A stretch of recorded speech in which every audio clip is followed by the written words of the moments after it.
KGZA-DB and La Garza Broadcasting presents Las Cronicas del Rio Bravo. In this next chapter, the mage is established. Chobi starts to become of age. It's 1964. Lucillo emerges and begins his journey. Las Cronicas del Rio Bravo. Chapter number 1, The Magician, the beginning of the end. One late afternoon in the engineer's workshop. 1964, Matamoros, Tamaulipas, Mexico. We find ourselves in the workshop of Don Severo. The shop smells of solder, bakelite, and tobacco. On the walls, diagrams, blueprints, notes on frequencies. On a shelf hanging like a harmless ornament, the heron's feather. No one in that room knows yet that this afternoon will be the beginning of the end. Give me a hand with the door, please. This thing feels like I'm carrying a corpse. Leave it on the table, Aurelio. Don't worry. If it made it all the way here, that's already a miracle. What's that face, muchacho? You look like a kid who stole candy from the piñata. More or less, Don. It's a gift. Something for you. More junk from La Zona? I told you I don't want old stuff cluttering up my shop. It's not junk, it's history. Dangerous, mysterious history. On the table lies a strange device, wrapped in wine-colored cloth. Not modern metal, not wood. It feels warm to the touch. Looks like old bakelite mixed with something else. Like the stuff transistors are made of, as if someone had tried to copy a modern device using clay, jewels, and silicone. This isn't from around here. Where did you get this thing? That friend I mentioned, La Sirena del Rio. Well, that's her stage name. Her real name is Marina Dufresne. Her grandma was a European prostitute. They say she came from Marseille around 1850. She established a whorehouse back when Frenchmen, Americans, spies, and all sorts of adventurers came to Baghdad and Matamoros. It was originally named La Maison du Vent, but now it's known as La Ventana Roja. She mentioned a man named Dr. Jules Marceau Dubreuil. He was a madman. And the device? Marina said the Frenchman showed up there one night, desperate with a devil's stare, fleeing. He carried odd machines like this one. Other operators wanted him dead, and he needed to disappear. He sold the grandma some things for cash and silence. She hid it in a trunk. They never heard from him again. Recently, Marina found it among old clothes and very old photos in the attic of the bordello. And why bring this fantastic tale to a radio engineer, Aurelio? What am I supposed to do with it? Because, when I saw it, I knew you would like it. It's very strange. And because, well, Marina said that ever since she moved the box, the house feels strange, like someone's listening from inside it. Don Severo runs his hands across the device. A name is carved on the front, crudely but firmly. Casablanca 22. Looks like a lab prototype. The thing is light and heavy at the same time. Inside, small spheres rattle like bearings or glass beads. On one side, hidden among tiny Babylonian-looking symbols, there's a slot, an elongated groove with an odd curve, and a flat coin slot on the other side. The first was like a feather shape. The shape feels familiar. It can't be. On the shelf, hanging like a simple trinket, Don Severo takes the heron's feather, the gift from Macrina. Just a charm until today. No way. The feather fits the extrusion as if made for it. No resistance, no slack. It's exact and click in magnetically. Maestro, did you hear that? Don't touch anything. The entire workshop shifts tone. Meters not connected to anything come alive. Lights flicker. An oscilloscope powers up by itself, drawing spirals on its screen. The wall clock ticks 1 second backward, then 2 forward. That's not a short circuit, Aurelio. That's resonance. Listen, you hear that? Resonance. Unité. Fréquence de l'âme. Fréquence de l'âme. Fréquence de l'âme. What did he say? Was that Latin, Greek, or what? He said, frequency of the soul, in French. Don Severo says, this isn't a radio, it's a... What the heck did you bring me, Aurelio? I didn't do anything, Don. I was thinking of you, and just brought it here. The feather begins to get warm where it touches the box. It doesn't burn, but it glows. For a moment, Don Severo's hand doesn't know whether to let go or hold tighter. And then, the visions come. He sees his father, Severo Garza Bast, signing papers in Camargo. He sees his grandfather, Severo Garza Garcia, writing chronicles by lamplight at the family ranch, El Alamo. He sees ships in Baghdad loading cotton, rifles, and people. He sees Stephen F. Austin on his riverboat anchored in Camargo. He sees an old lighthouse at Playa Lauro VR, and behind it all, a younger version of himself, gazing at him from somewhere beyond time. Enough. Enough. You all right, Maestro?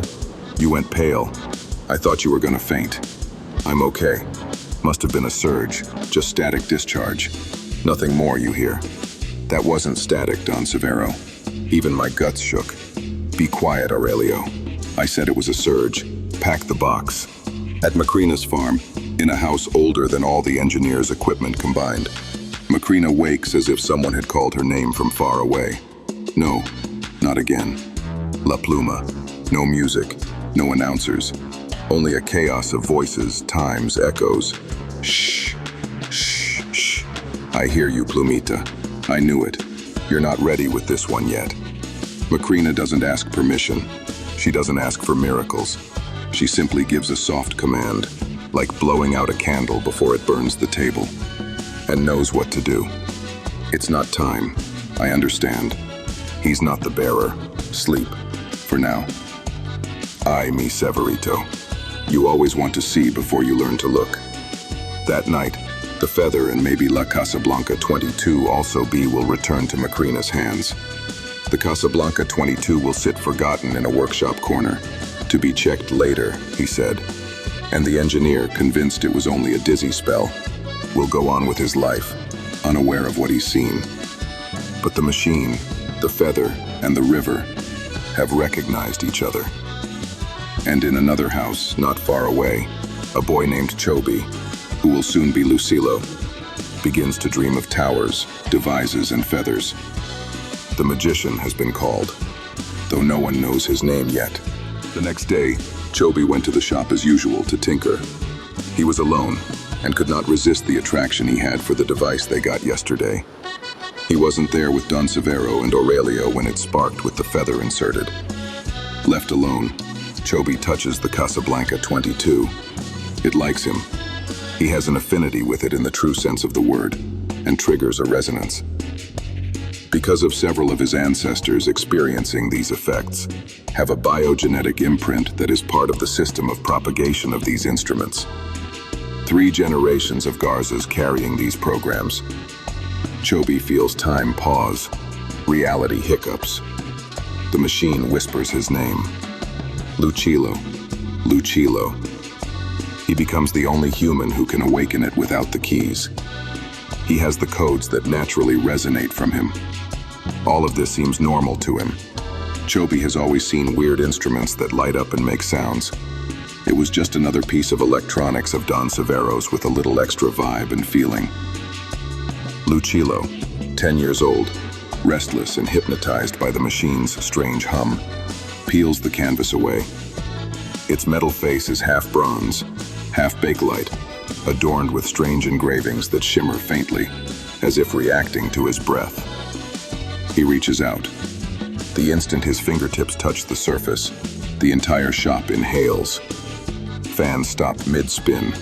The second hand on the wall clock freezes. Every pilot light deepens to crimson. Then, silence. He hears his name ripple through the radio static, not spoken but transmitted. Lucilo. Each syllable modulated like a code. The room dissolves into transparent layers of time. 1964 superimposed over 1916, 1885, and beyond. He sees the same workshop in different eras. Don Severo younger, blueprint in his hand. Macrina watching from the doorway, her eyes knowing. A Frenchman in a white linen coat, Dr. Jules Marceau Dubreuil, operating the same device, now glowing like a small sun.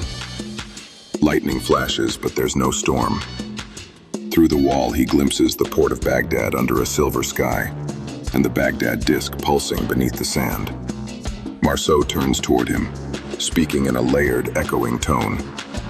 Ta resonance, deja inscrite. Your resonance, already written. Symbols spiral around them. Radio waves, tarot glyphs, the shape of Pharaoh 17, the lighthouse, beam, and a waveform pulsing in rhythm with Lucillo's heartbeat. A blink. The tubes flare back to life, the fan resumes, and the wall clock ticks forward. A drop of sweat slides down his temple. He covers the machine just as Don Severo's voice calls from the hall. Chobi, todavía sigues ahí, papitas? Lucillo wipes his palm, still tingling with faint hallucinations. Quietly, almost in awe, he whispers, La caja, me conocía. No one heard him. He decided to keep it to himself. Don Severo, in his own mind, has been affected by all of this, and was also keeping it to himself.